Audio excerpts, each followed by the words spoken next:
नमस्कार, शुभ मध्याह्न। सर्वप्रथम सनराइज इंग्लिश स्कूल के ऑनलाइन क्लासेस में कक्षा 10वीं के सभी छात्र और छात्राओं का स्वागत है। आइए छात्रों, आज हम इस वीडियो के माध्यम से विषय हिंदी, किताब का नाम है संचयन और पाठ क्रमांक 1 है हरिहर काका, इस पाठ के बारे में चर्चा करेंगे। देखो, पाठ का नाम है हरिहर काका और पृष्ठ क्रमांक हमारा चल रहा है यहाँ पर 18। ठीक है, सभी ने निकाला होगा ऐसी आशा करते हैं। तो देखो छात्रों, हमारा यहाँ पर चल रहा है पृष्ठ क्रमांक 18।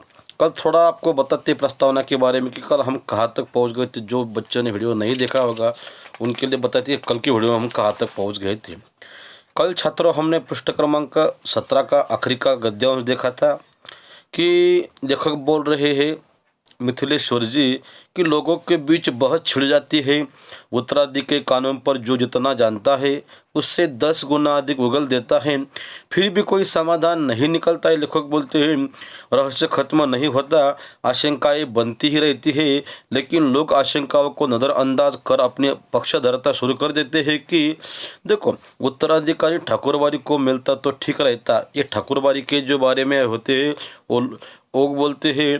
और दूसरे जो होते हैं, ध्यान दीजिए कि लोग कहते कि हरिहर के भाइयों को मिलता तो अच्छा रहता। यहाँ तक हम कल पहुँच गए थे। आगे हम देख रहे पृष्ठ क्रमांक 18। देखो, ध्यान दीजिए, एक बार पढ़ता हूँ गद्यांश को मैं, सब लोग उसको ध्यान दीजिए। देखो, ठाकुरबाड़ी के साधु संत और काका के भाइयों ने कब क्या कहा, यह खबर बिजली की तरह एक ही बार समूचे गांव में फैल जाती है और खबर झूठी है कि सच्ची, इस पर कोई ध्यान नहीं देता। जिसे खबर हाथ लगती है वह नमक मिर्च मिला उसे चटका कर आगे बढ़ा देता है। देखो छात्रों, बात यहाँ तक हो गई है। लेखक बोल रहे हैं कि ठाकुरबाड़ी के साधु संत और हरिहर काका के जो भाई ने कब क्या कहा, यह खबर जैसी बिजली होती है, बटन दबाने से पूरे घर में वो फैल जाती है अथवा पूरे गांव में जल जाती है। उसी तरह पूरे गांव में वो खबर काका की फैल जाती है। खबर झूठी है कि सच्ची, मुझे वो गलत है या सही, इस पर कोई ध्यान नहीं दे रहा है। लेखक बोलते हैं जिसके हाथ में वो खबर लग जाए वह बड़ी नमक मिर्च मिला उसे चटका कर आगे वो बढ़ाने का प्रयास कर रहा है।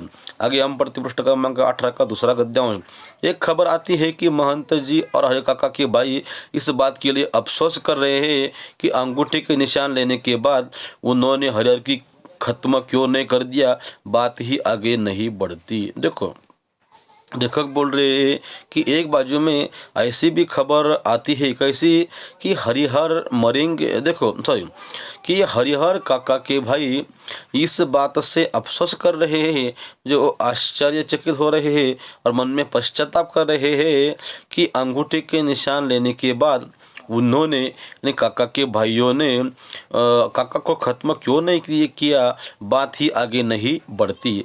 आगे हम देखते हैं पृष्ठ क्रमांक 18 का तीसरा गद्यांश।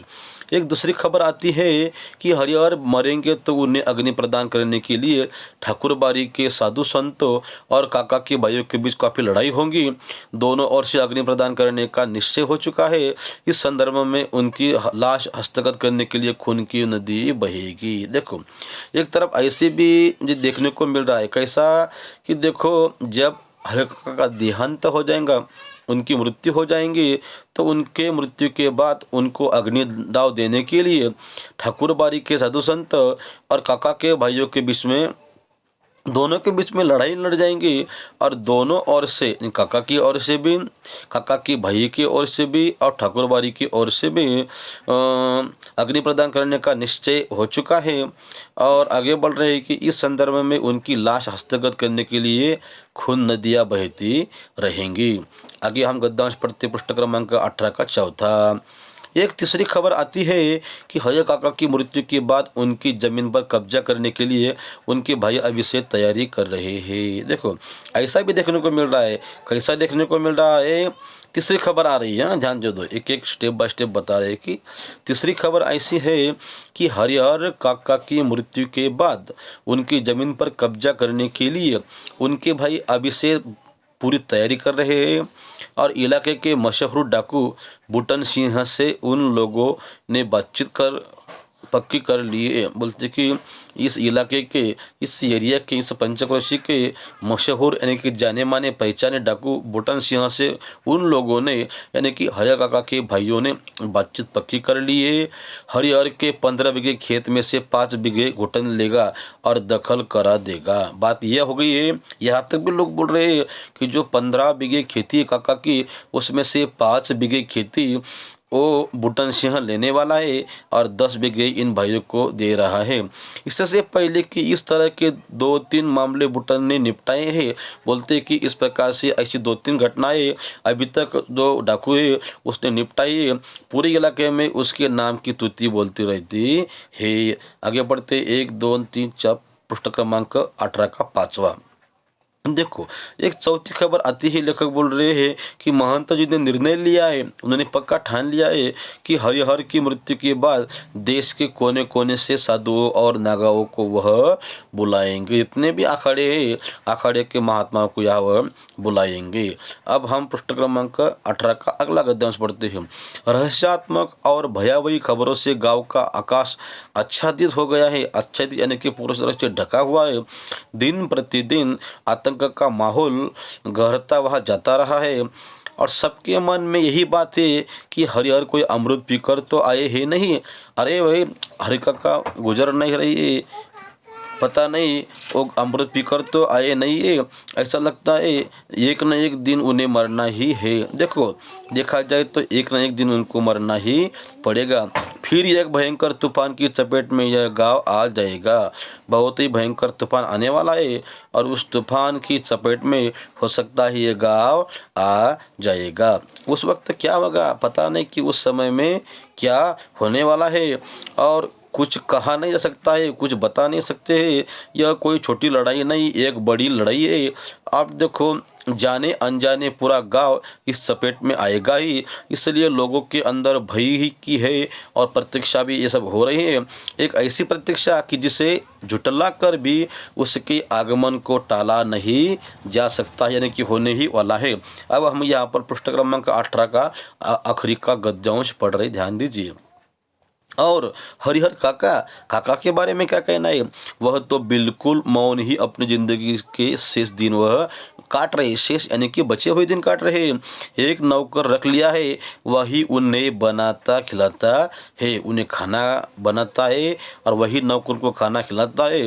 उनके हिस्से की ज़मीन में इतनी फसल होती है, उससे अगर वह चाहते तो मौज की ज़िंदगी बिता सकते थे।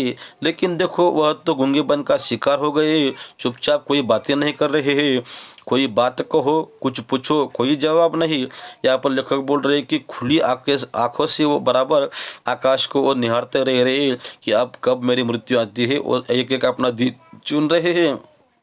आगे लेखक बोल रहे हैं मिथिलेश्वर जी की सारे गांव के लोग उनके बारे में बहुत कुछ कहते सुनते हैं, लेकिन उनके पास अब कहने के लिए कोई बात नहीं है। यहाँ तक बात आ गई है।